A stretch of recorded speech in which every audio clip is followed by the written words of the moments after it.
세상에는 눈에 보이지 않지만 분명히 존재하는 진실이 있다. 그것은 우리가 외부 세계를 이해하기 이전에 이미 내면의 어딘가에서 조용히 깨어나고 있는 진리다. 인류는 오래전부터 답을 밖에서 찾으려 애써왔지만 정작 그 답은 늘 마음속 가장 깊은 곳에서 기다리고 있었다.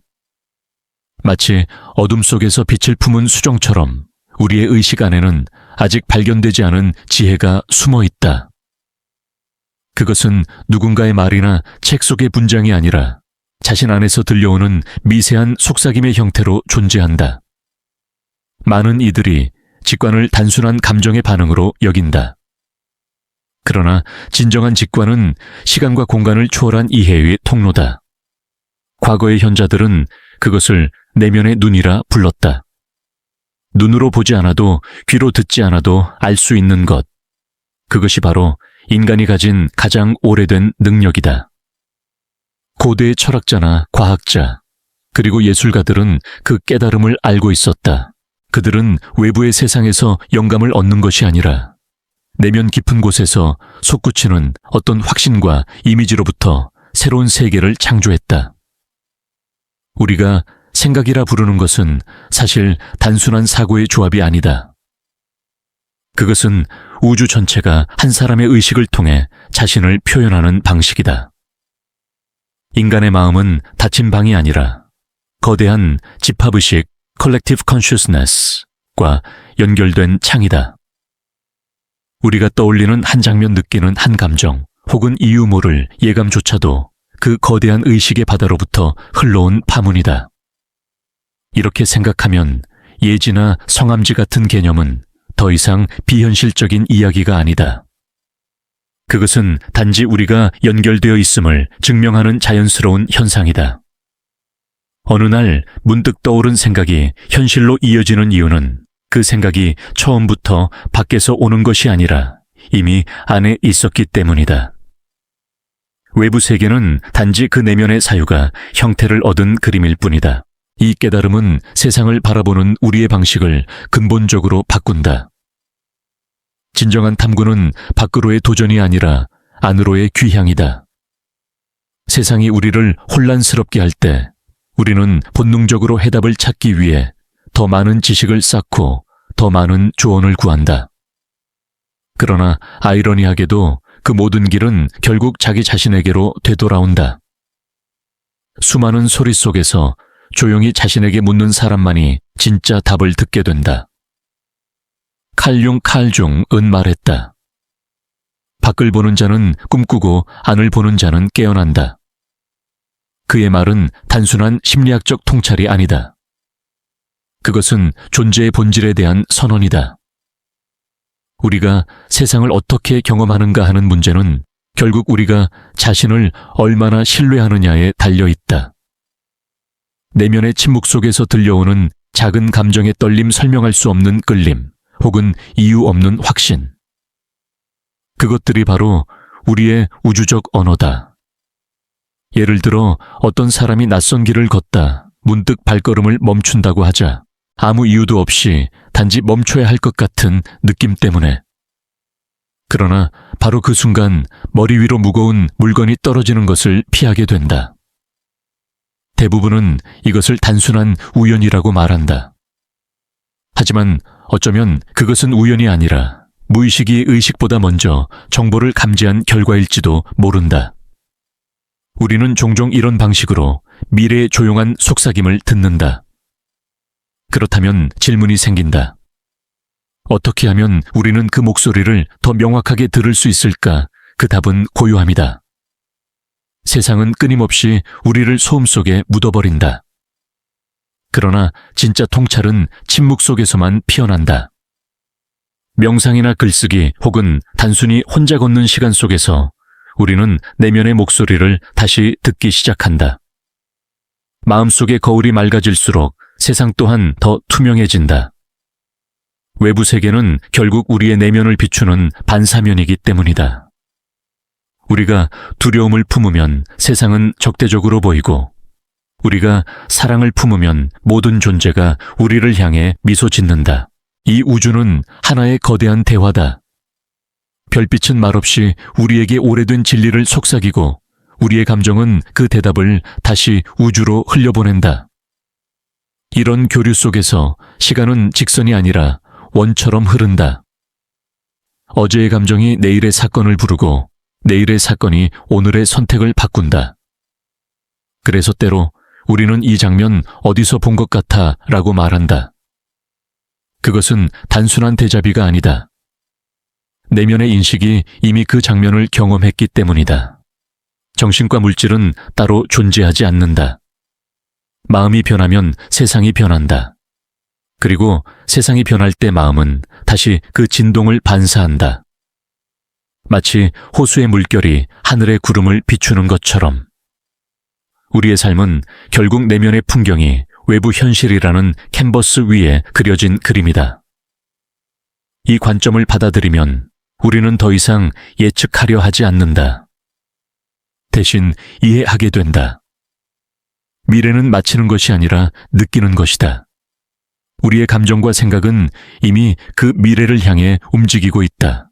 그 움직임을 알아차리는 순간 우리는 시간의 강 위를 떠다니는 존재가 아니라 그 강 자체가 된다. 이제 중요한 것은 신뢰다. 스스로를 믿는다는 것은 단순히 자신감을 갖는 것이 아니다. 그것은 내면의 지혜가 언제나 올바른 방향으로 인도한다는 깊은 신념이다. 그 신념은 근거 없는 희망이 아니라 오랜 진리에서 비롯된 확신이다. 인류의 모든 진보와 예술 철학 과학의 기원은 바로 이 내면의 신뢰에서 시작되었다. 아르키메데스가 유레카를 외쳤던 순간도, 뉴턴이 사과를 바라보며 중력의 법칙을 깨달았던 순간도 모두 외부에서 온 답이 아니었다. 그들은 이미 마음속 깊은 곳에서 그 진리를 느끼고 있었고 현실은 단지 그 인식의 모습을 드러낸 것뿐이었다. 이제 우리는 그들의 이야기를 단순한 역사로만 볼 수 없다. 그것은 인간 존재의 가능성에 대한 은유다. 누구나 그들처럼 내면의 보물창고를 열 수 있다. 다만 그 문은 소음이 아닌 침묵으로만 열릴 뿐이다. 마음이 고요해질 때 우리는 알게 된다. 답은 언제나 그 자리에 있었다는 것을. 우리가 세상과 마주할 때 대부분의 사람들은 외부에서 오는 사건과 자극을 중심으로 반응한다. 그러나 진정한 변화는 외부에서 시작되지 않는다. 변화는 늘 내부의 진동으로부터 시작된다. 내면에서 일어난 미세한 울림이 현실의 물결로 번져나가며 그 진동은 결국 세계를 재구성한다. 우리는 흔히 세상이 나를 시험한다고 느끼지만 실은 우리의 내면이 스스로에게 거울을 들이대고 있는 것이다. 하루의 감정이 어떻게 흘러가는지를 떠올려보라. 어떤 날은 모든 것이 순조롭고 작은 일조차 기쁨으로 느껴진다. 반면 또 다른 날은 아무런 이유 없이 모든 것이 엉키고 작은 불편함조차 세상을 적으로 느끼게 한다. 그러나 외부 세계는 달라진 것이 없다. 달라진 것은 오직 내면의 진동수뿐이다. 그 미묘한 변화가 현실의 색조를 바꾸고 시간의 흐름을 다르게 느끼게 한다. 이 사실을 깨닫는 순간 우리는 알게 된다. 현실은 고정된 구조가 아니라 의식의 거울이라는 것을. 우리가 내면에서 품는 생각과 감정이 곧 세계를 재현하는 붓질이 된다.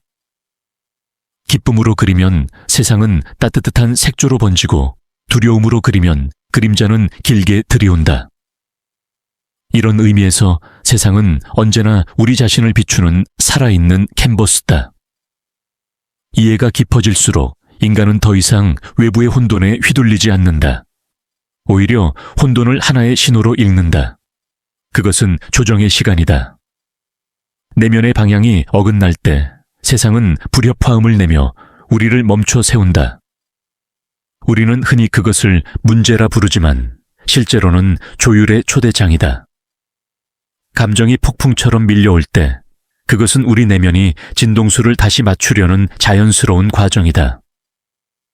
이 순간에 필요한 것은 억제가 아니라 경청이다. 감정은 억눌러야 할 적이 아니라 이해해야 할 메신저다.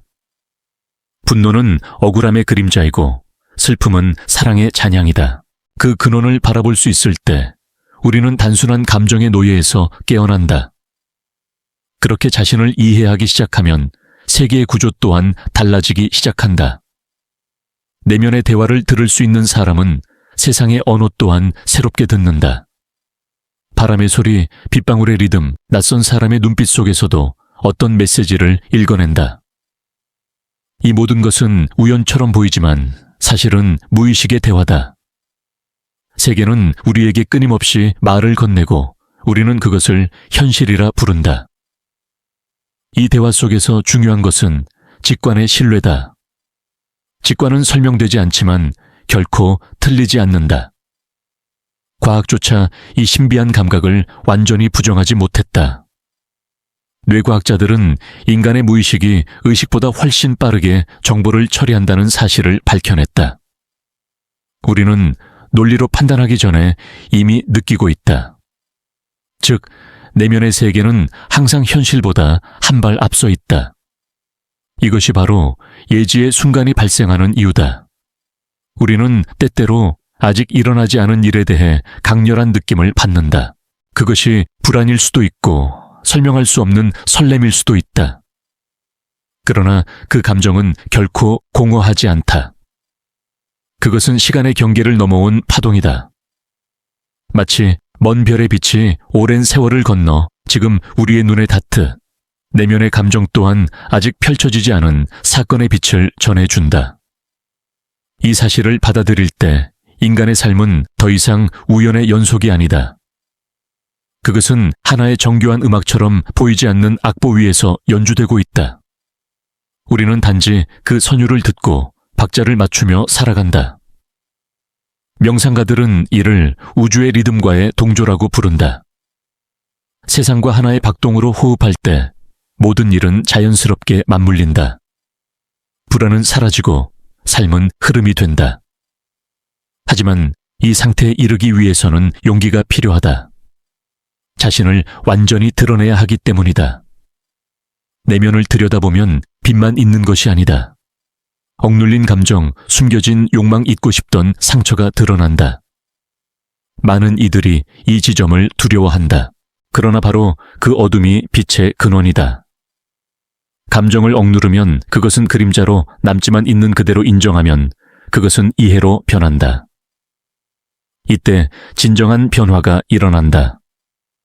우리는 외부 세계를 통제할 수 없지만 내면의 해석을 바꿀 수 있다. 해석이 바뀌면 감정이 바뀌고 감정이 바뀌면 행동이 바뀌며 결국 현실이 변한다. 이 단순한 진리가 모든 영적 전통과 심리학이 말하는 핵심이다.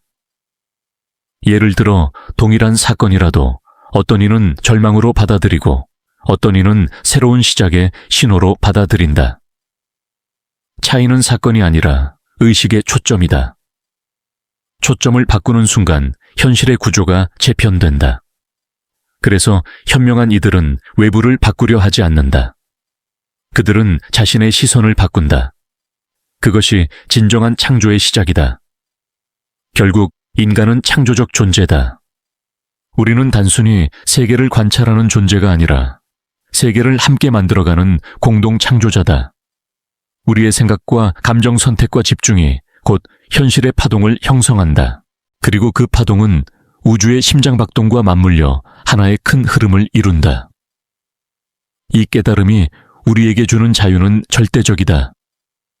더 이상 환경의 희생자가 될 필요가 없다. 누구도 우리 안의 진실을 대신 말할 수 없고 어떤 권위도 우리의 직관보다 위에 있지 않다. 우리는 이미 알고 있다.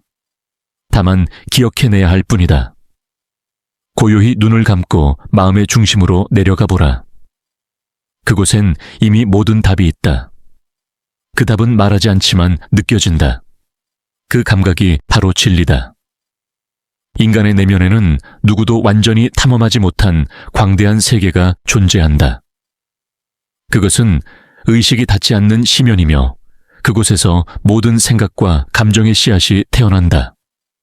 이곳은 언어가 닿지 않는 영역이지만 아이러니하게도 모든 언어의 근원이기도 하다. 우리는 평생을 살아가며 외부의 지식을 쌓지만 그 어떤 지식도 내면의 직관적 인식을 대신할 수는 없다. 직관은 단순히 빠른 판단이 아니라 전체를 한눈에 보는 통찰이다. 마치 구름 위에서 숲을 바라보듯 직관은 나무 한 그루의 세부보다 전체 숲의 질서를 느낀다. 이러한 통찰의 순간은 예고 없이 찾아온다. 어떤 이는 그것을 영감이라 부르고 또 다른 이는 계시라 부른다. 그러나 본질은 같다. 그것은 의식이 깊이 잠잠해졌을 때 무의식의 심연에서 떠오르는 빛이다. 과학자, 예술가, 철학자, 심지어 평범한 사람들까지도 이런 순간을 경험한다. 단지 대부분의 사람들은 그것을 우연으로 치부하고 지나친다. 하지만 그 우연 속에는 우주의 언어가 숨어 있다. 내면의 세계는 거대한 도서관과도 같다. 그 안에는 우리가 살아오며 경험한 모든 기억, 그리고 세대와 세대를 넘어 전해 내려온 집단의 기억이 함께 보관되어 있다. 칼 융은 이것을 집단 무의식이라 불렀다. 우리는 각자 고립된 존재처럼 보이지만 사실은 보이지 않는 실로 서로 연결되어 있다. 어떤 생각이 머릿속에 떠오를 때 그것은 나만의 생각이 아니라 인류 전체의 의식이 나를 통해 흘러가는 흐름일 수도 있다. 이 흐름을 읽는 사람은 현실을 다르게 살아간다. 그는 사건의 표면보다 그 뒤의 상징을 본다.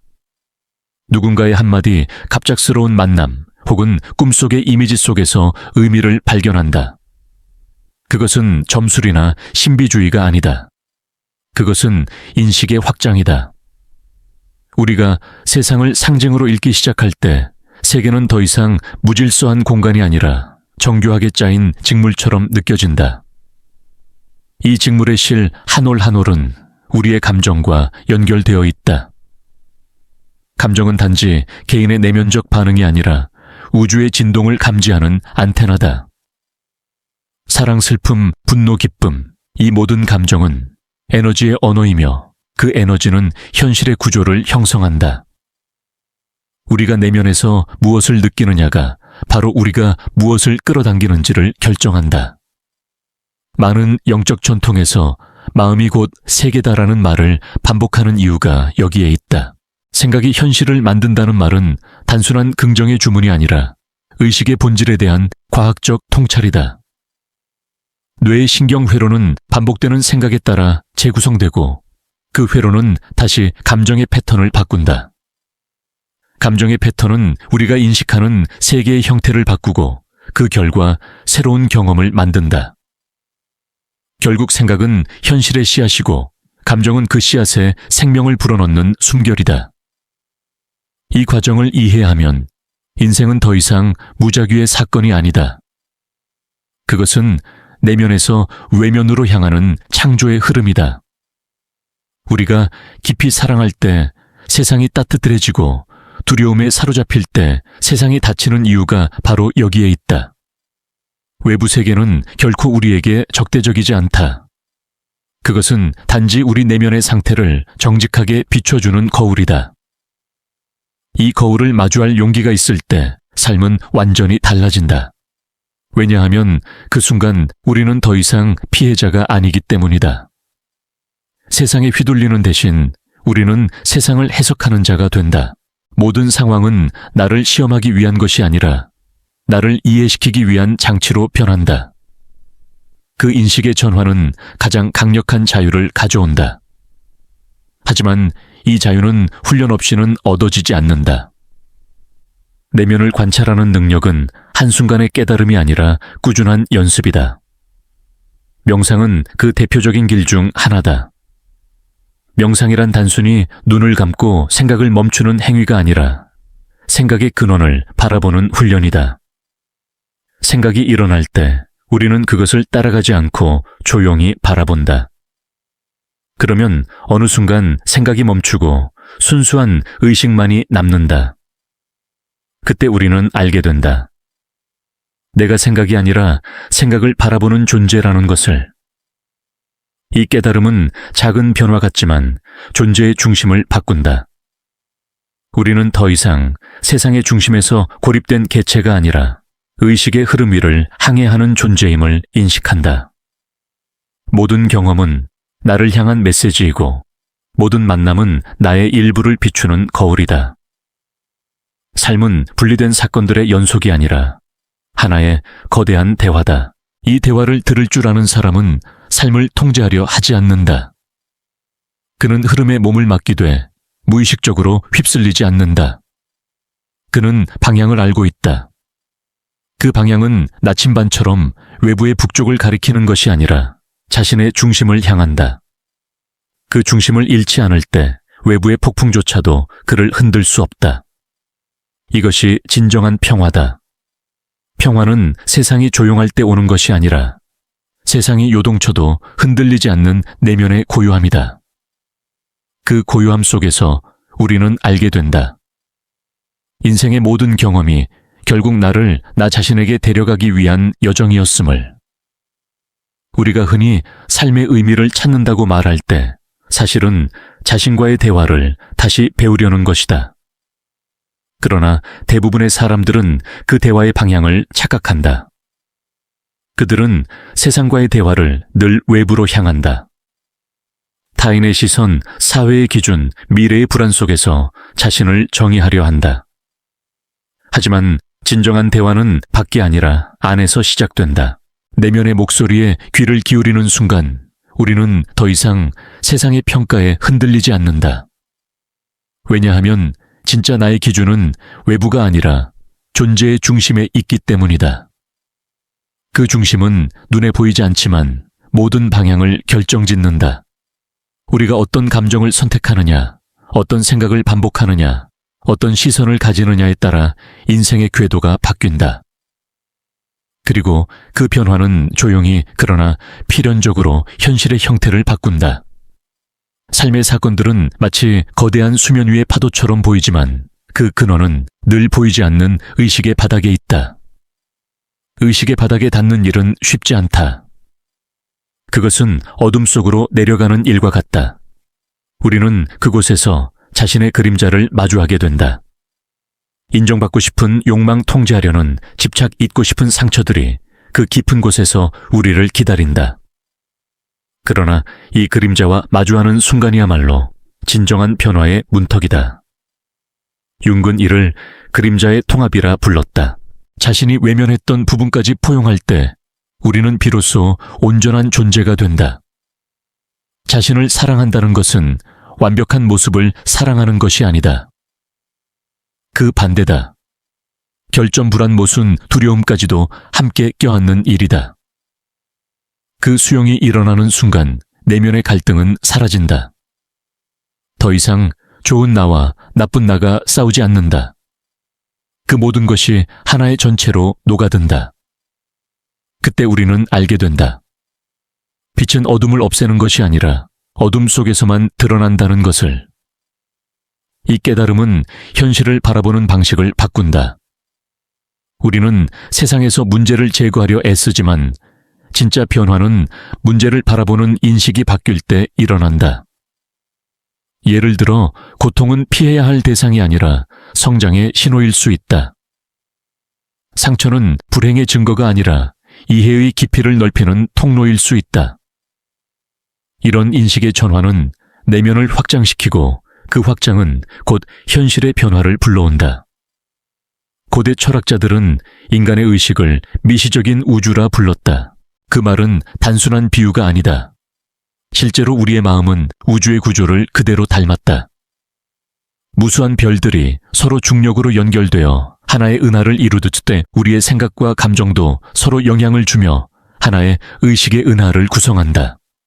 하나의 생각이 다른 감정을 끌어당기고 감정이 다시 현실의 사건을 불러온다. 이 과정은 끊임없이 순환하며 우리는 그 중심에서 창조자로 존재한다. 하지만 대부분의 사람들은 이 거대한 구조를 인식하지 못한다. 그들은 자신이 피조물이라고 믿는다. 세상의 환경, 타인의 말, 과거의 기억이 자신을 규정한다고 생각한다. 그러나 진실은 그 반대다. 우리는 세상을 해석함으로써 세상을 만든다. 인식은 단순히 정보를 받아들이는 기능이 아니라 현실을 형성하는 기능이다. 이때 중요한 것은 주의의 방향이다. 의식이 어디를 향하느냐가 곧 현실을 결정한다. 부정적인 감정에 집중하면 그것이 증폭되고 감사와 사랑에 집중하면 그 파동이 확장된다. 물리학자들이 말하는 관찰자 효과는 단순한 실험 결과가 아니다. 그것은 존재의 본질을 드러내는 진리다. 우리가 관찰하는 순간 현실은 그 시선을 반영해 변한다. 이 깨달음은 우리를 새로운 책임의 단계로 이끈다. 왜냐하면 더 이상 누구를 탓할 수 없기 때문이다.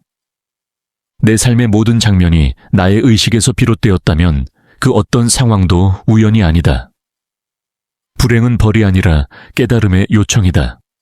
그리고 행복은 운이 아니라 조율의 결과다. 세상은 우리를 평가하지 않는다. 단지 우리가 어떤 진동으로 존재하느냐를 반영할 뿐이다. 이 깨달음 앞에서 인간은 두 가지 선택을 한다. 하나는 두려움이고 다른 하나는 신뢰다. 두려움은 통제를 원하고 신뢰는 흐름을 따른다. 두려움은 외부를 바꾸려 하고 신뢰는 내면을 이해하려 한다. 두려움은 고립을 낳고 신뢰는 연결을 낳는다. 우리가 어느 쪽을 선택하느냐에 따라 삶의 결이 달라진다. 신뢰의 길을 걷는다는 것은 눈에 보이지 않는 손길을 믿는 일이다.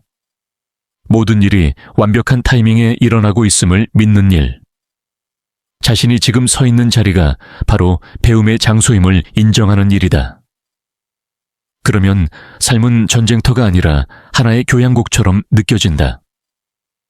모든 사건이 나를 이끄는 리듬이 되고 모든 만남이 나를 비추는 음색이 된다. 그때 우리는 알게 된다. 삶은 결코 우리를 괴롭히지 않는다. 삶은 단지 우리가 누구인지를 기억하게 하려 한다. 그 기억이 되살아날 때 두려움은 사라지고 신비로움이 남는다. 그리고 우리는 비로소 깨닫는다.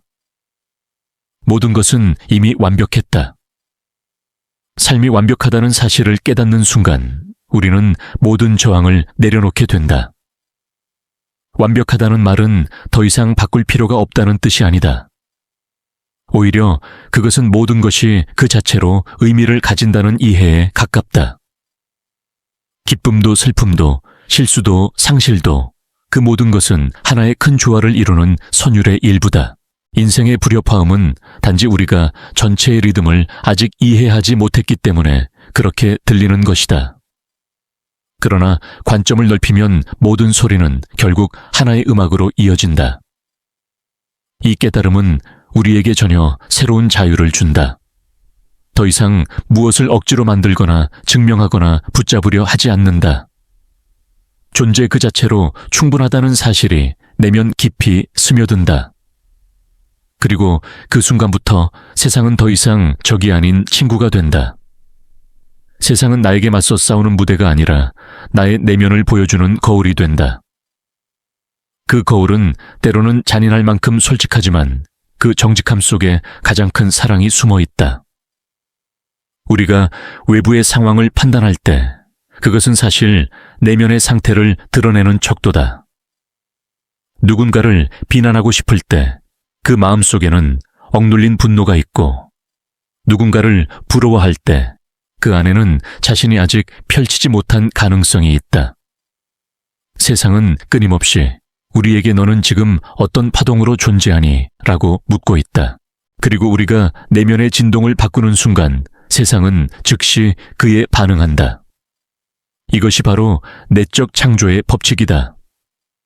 모든 변화는 안에서부터 시작되고 모든 외적 결과는 내면의 상태를 반영한다.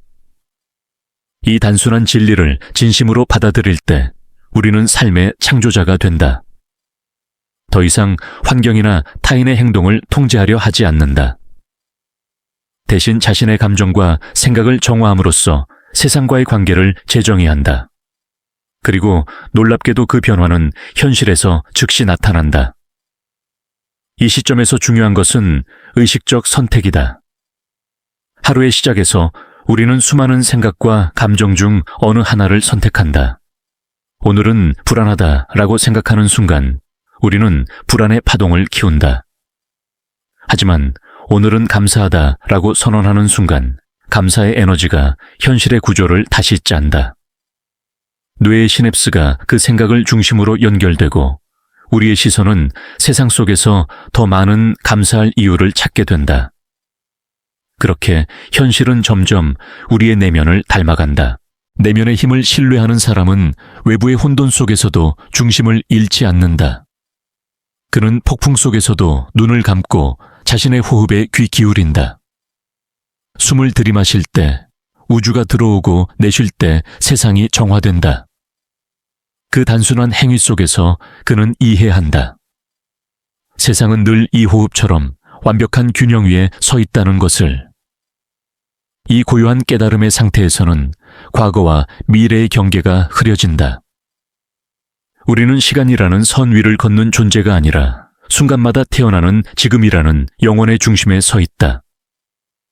과거는 더 이상 후회로 존재하지 않고 미래는 불안의 대상이 아니다. 모든 것이 이 한순간 안에 녹아 있다. 그리고 이 순간을 온전히 살아내는 사람이야말로 진정으로 시간을 초월한 자다. 많은 영적 스승들이 지금 이 순간을 살아라 라고 말하는 이유가 여기에 있다. 현재는 단순히 시간의 한 지점이 아니다. 그것은 모든 가능성이 존재하는 문이다. 우리가 현재에 머무를 때 내면의 흐름과 우주의 리듬이 하나로 맞물린다. 그리고 그 순간 삶은 더 이상 해야 할 일이 아니라 흘러가는 예술이 된다. 이 상태를 유지하는 것은 연습이 필요하다. 세상은 끊임없이 우리의 주의를 빼앗고 과거나 미래로 마음을 끌어당긴다. 하지만 매번 우리가 지금 이 순간으로 돌아올 때마다 내면의 거울은 더 맑아진다. 감정의 찌꺼기들이 서서히 가라앉고 그 밑에서 고요한 진리가 드러난다. 그 진리는 늘 거기에 있었다. 다만 우리가 보지 못했을 뿐이다. 한 수행자가 스승에게 물었다. 깨달음이란 무엇입니까? 스승은 잠시 미소 지으며 대답했다. 그건 아무 일도 일어나지 않는 것처럼 보이지만 모든 것이 변하는 순간이다. 그 말은 단순하지만 존재의 본질을 꿰뚫는다. 깨달음이란 새로운 세계를 얻는 것이 아니라 이미 있는 세계를 새롭게 보는 일이다. 세상을 바꾸는 것이 아니라 세상을 바라보는 눈이 바뀌는 것이다. 그 변화가 일어나는 순간 모든 것은 그대로인데 완전히 달라진다. 이해가 깊어지면 우리는 삶의 모든 장면이 하나의 상징임을 깨닫는다. 사람, 장소, 사건 모든 것은 우리의 내면적 상태를 반영하는 은유다. 이 인식이 자리 잡으면 인생은 더 이상 불공평하지 않다. 고통스러운 경험조차도 나를 확장시키기 위한 메시지로 보이기 시작한다. 그때 우리는 묻는다. 왜 이런 일이 일어났을까가 아니라 이 일이 내게 무엇을 알려주려 하는가라고. 이 질문의 변화가 인생의 방향을 완전히 바꾼다. 불행은 이해로 바뀌고 이해는 지혜로 바뀐다. 그리고 지혜는 다시 사랑으로 확장된다. 삶은 끊임없는 순환이다. 고통은 성장의 서곡이고 사랑은 그 결말이다. 결국 모든 길은 우리를 자신에게 데려간다. 진정한 깨달음의 여정은 언제나 되돌아감으로 완성된다. 우리는 수많은 배움을 통해 더 나은 사람이 되려 하지만 아이러니하게도 깨달음은 무언가를 더하는 과정이 아니라 불필요한 것을 벗겨내는 과정이다. 그것은 세상을 정복하는 기술이 아니라 자신을 비우는 예술이다. 마음속의 불안, 비교, 욕망, 두려움, 이 모든 것은 우리가 본래의 자신으로부터 멀어지게 만든 안개와 같다. 그 안개가 걷히면 우리는 더 이상 찾을 것이 없다는 사실을 깨닫는다. 우리는 이미 도착해 있었던 것이다. 그렇기에 진정한 평화는 노력의 끝에서 오는 것이 아니다. 그것은 포기의 끝에서 온다. 어떻게든 잘해야 한다는 강박을 놓는 순간 비로소 삶은 저절로 조화를 이룬다. 내면의 에너지가 저항을 멈출 때 현실은 더 이상 밀고 당기지 않는다. 그때 우리는 세상과 하나의 흐름이 된다. 노력 없이 움직이고 계산 없이 사랑하며 두려움 없이 존재한다. 이 경지에 이르면 인간의 시선은 근본적으로 달라진다. 그는 모든 존재 안에서 자신을 본다. 타인은 더 이상 비교의 대상이 아니라 자신을 비춰주는 또 하나의 거울이다. 누군가의 미소 속에서, 누군가의 분노 속에서 그는 자신의 또 다른 얼굴을 본다. 그때부터는 분리라는 개념이 사라진다. 나와 타인 안과 박빛과 어둠의 경계가 녹아내린다. 세상은 하나의 유기체로 느껴지고 자신은 그 전체의 일부가 아닌 전체 그 자체가 된다. 이것이 바로 고대의 현자들이 말한 하나됨 oneness의 상태다. 이 상태에서는 모든 존재가 서로를 통해 자신을 경험한다. 고통조차도 사라지지 않는다. 다만 그 고통이 나와 무관한 것이 아니라 전체의 치유 과정임을 이해하게 된다. 타인의 아픔을 느낄 수 있을 때 우리는 더 이상 고립된 존재가 아니다. 공감은 분리를 녹이고 사랑은 모든 상처를 연결한다. 이 사랑은 감정의 폭발이 아니다. 그것은 지혜와 고요함으로 이루어진 사랑이다. 어떤 대가도 바라지 않고 어떤 조건도 필요하지 않다. 단지 존재 자체로 충분하다. 그것은 세상을 고치려 하지 않으면서도 존재만으로 세상을 바꾸는 힘이다.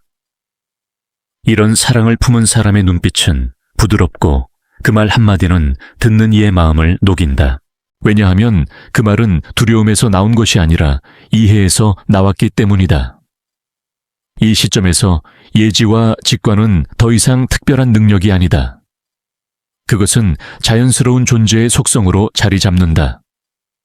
의식이 맑아지면 우리는 단지 더 명확하게 보게 된다. 미래를 예측한다기보다 지금 이 순간의 흐름을 더 깊이 느끼게 된다. 그리고 그 흐름은 언제나 미래를 품고 있다. 직관은 시간을 초월한 인식의 언어다. 그것은 두뇌로 계산하는 것이 아니라 마음으로 공명하는 것이다. 어떤 이는 이 상태를 신의 대화라 부른다. 그러나 그것은 멀리 있는 초월적 존재와의 대화가 아니다. 그것은 자신 안의 신성과의 대화다. 그 신성은 언제나 우리 안에 있었고 단지 우리가 바깥의 소음 때문에 듣지 못했을 뿐이다. 모든 위대한 영적 전통은 이 사실을 가르친다. 그대가 찾는 것은 이미 그대 안에 있다. 이 말을 진정으로 이해하면 인생의 방향이 완전히 바뀐다. 이제 우리는 세상을 통제하려 하지 않는다. 대신 삶이 우리를 어디로 이끄는지를 신중히 듣는다. 그리고 그 흐름을 믿는다. 믿음은 수동적 복종이 아니라 의식적인 신뢰다. 그것은 두려움이 아닌 확신에서 비롯된 선택이다. 세상의 불확실함 속에서도 우리는 알 수 있다. 모든 것은 나를 통해 완성되고 있다. 이 신뢰가 깊어질수록 삶의 속도는 느려지고 감각은 섬세해진다. 우리는 더 이상 서두르지 않는다. 필요한 것은 이미 주어졌고 올 것은 제때 온다는 사실을 안다. 그 순간 불안은 사라지고 존재의 리듬이 들리기 시작한다. 새벽에 바람이 불어오는 방향, 나무잎의 흔들림 사람의 말 사이에 침묵조차도 하나의 메시지로 느껴진다. 세상은 끊임없이 말하고 있었고 우리는 이제서야 듣게 된 것이다. 그때 비로소 우리는 안다. 진짜 지혜는 아는 것이 아니라 듣는 것임을. 진짜 힘은 움직임이 아니라 고요함임을. 진짜 사랑은 붙잡는 것이 아니라 허용하는 것임을. 모든 존재가 제자리에 있고 모든 순간이 완벽하다는 사실을 느낄 때 마음속의 파도는 잦아든다. 그리고 그 고요함 속에서 우리는 깨닫는다. 삶이 나를 향해 말하고 있었던 모든 메시지가 결국 한 문장으로 수렴된다는 것을 너는 이미 완전하다. 그 문장을 들을 수 있을 때 우리는 더 이상 찾지 않는다. 그저 존재한다. 그리고 그 존재만으로 모든 답이 된다. 삶이 우리에게 전하고자 하는 메시지를 완전히 받아들이면 모든 추구는 자연스럽게 멈춘다. 더 이상 이루어야 한다는 강박도 도달해야 한다는 불안도 사라진다. 대신 지금 이 순간이야말로 모든 여정의 목적지였음을 이해하게 된다. 우리는 오랜 세월 동안 멀리 걸어왔지만 사실 한 걸음도 벗어나지 않았다. 늘 이 자리에, 늘 지금 여기에 있었다. 다만 우리의 마음이 다른 곳을 바라보고 있었을 뿐이다. 이 깨달음은 인간의 존재 방식을 근본적으로 바꾼다. 과거에는 두려움이 행동을 이끌었다.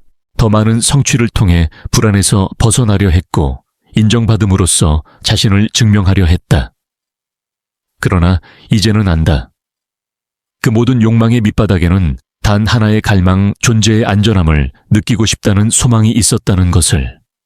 그리고 그 안전함은 외부의 보상이 아니라 내면의 신뢰에서만 자라난다. 내면의 신뢰는 세상을 다르게 보게 만든다. 실패는 좌절이 아니라 방향의 교정이 되고 상실은 벌이 아니라 성장의 공간이 된다. 우리는 더 이상 삶의 흐름에 맞서 싸우지 않는다. 대신 그 흐름을 읽고 그 안에 자신을 맞춘다. 마치 바람의 방향을 거스르지 않고 돛을 조종하는 항해자처럼 우리는 삶과 협력한다. 그렇게 될 때 인생은 더 이상 생존의 전쟁이 아니라 거대한 춤이 된다. 그 춤에는 리듬이 있다. 때로는 빠르고 때로는 느리다. 상승의 순간이 있고 멈춤의 순간이 있다. 그러나 어느 한순간도 불필요하지 않다. 멈춤 속에도 움직임이 있고 침묵 속에도 음악이 있다. 이것이 바로 삶의 완벽한 리듬이다. 우리가 이 리듬과 조화를 이룰 때 내면과 외면의 경계가 무너진다. 우리는 더 이상 내가 삶을 살아간다 라고 느끼지 않는다. 대신 삶이 나를 통해 흐른다 라는 감각만 남는다. 이 흐름의 감각은 모든 종교와 철학 예술이 궁극적으로 도달하려 한 지점이다. 어떤 이는 그것을 신의 뜻이라 불렀고 어떤 이는 자연의 법칙, 또 다른 이는 도더우라 불렀다. 하지만 이름은 중요하지 않다. 본질은 하나다. 삶은 스스로를 알고 있으며 우리는 그 인식의 일부라는 사실. 이 이해는 우리를 무한한 평온으로 이끈다. 왜냐하면 이제 우리는 안다. 어떤 일도 잘못되지 않았으며 모든 것이 제자리를 향해 흘러가고 있다는 것을. 그 평온의 상태에서는 인간의 에너지가 완전히 달라진다. 몸은 이완되고 마음은 확장되며 사고는 명료해진다. 우리는 더 이상 생각하지 않아도 알게 된다. 그 알문 논리가 아니라 직관의 빛으로 온다. 그것은 조용하지만 강력하고 단순하지만 깊다. 그 빛이 마음에 스며들면 외부의 혼돈은 더 이상 위협이 되지 않는다. 오히려 세상의 소음조차도 하나의 조화로운 합창처럼 들린다. 이 상태를 유지하기 위해 필요한 것은 단 한 가지, 깨어 있음이다. 깨어 있다는 것은 단지 잠에서 눈을 뜬 상태가 아니다. 그것은 의식의 모든 층위에서 자신을 인식하는 능력이다. 감정이 올라올 때 우리는 즉시 그것을 알아차리고 생각이 반복될 때 우리는 그것을 관찰한다. 그 관찰 속에서 우리는 자유로워진다. 왜냐하면 관찰자는 결코 고통받지 않기 때문이다. 고통은 생각 속에서만 자라나며 관찰의 빛은 그 생각을 녹인다. 명상가들이 의식의 빛이라고 부르는 것이 바로 이것이다. 그 빛은 심판하지 않고 단지 비춘다. 그 단순한 비춤만으로도 모든 것이 제자리를 찾는다. 슬픔은 이해로, 분노는 용서로, 혼란은 명료함으로 변한다. 결국 우리는 깨닫는다. 우리가 치유한 것이 아니라 그저 바라보았을 뿐이라는 사실을. 삶의 본질은 저항이 아니라 흐름이다. 모든 강물은 바다로 향하듯 모든 경험은 궁극적으로 깨달음으로 향한다. 그 길을 억지로 단축하려 하거나 회피하려 할 필요가 없다. 단지 그 길을 자각하며 걷는 것, 그것이 진정한 수행이다. 이 수행 속에서 우리는 인간으로서의 경험을 온전히 받아들인다. 슬픔이 올 때는 깊이 느끼고 기쁨이 올 때는 전심으로 감사한다. 그러면서 점점 이해하게 된다. 감정은 피해야 할 것이 아니라 존재가 자신을 느끼는 방식이라는 것을. 감정을 억누르면 에너지는 막히고 그것을 허용하면 에너지는 순환한다. 결국 치열한 억압된 에너지가 다시 흐르기 시작하는 자연스러운 과정이다. 이러한 이해는 관계의 방식마저 바꾼다. 이제 우리는 타인을 바꾸려 하지 않는다. 대신 타인의 내면 속에 숨은 두려움과 사랑을 본다. 누군가가 나를 공격할 때 그 안에는 상처받은 마음이 숨어 있음을 느낀다. 그 순간 우리는 반응 대신 이해를 선택한다. 이해는 곧 사랑이고 사랑은 연결이다. 그 연결이 깊어질수록 세상은 더 이상 낯설지 않다. 이해와 사랑이 확장되면 인간의 경계는 사라진다. 자신과 타인, 인간과 자연 생명과 우주의 구분이 흐려진다. 모든 것이 하나의 생명으로 느껴진다. 나무가 바람에 흔들릴 때 그 움직임 속에서 자신의 호흡을 본다. 새가 하늘을 가를 때 그 자유 속에서 자신의 본질을 느낀다. 그리고 그 순간 우리는 더 이상 질문하지 않는다. 그저 존재한다. 그리고 그 존재가 곧 응답이다. 삶은 말한다. 네가 나를 이해하려 하지 않을 때 나는 너에게 모든 것을 보여줄 것이다. 삶이 더 이상 두려움의 여정이 아니게 되는 순간 우리는 진정한 자유를 경험한다.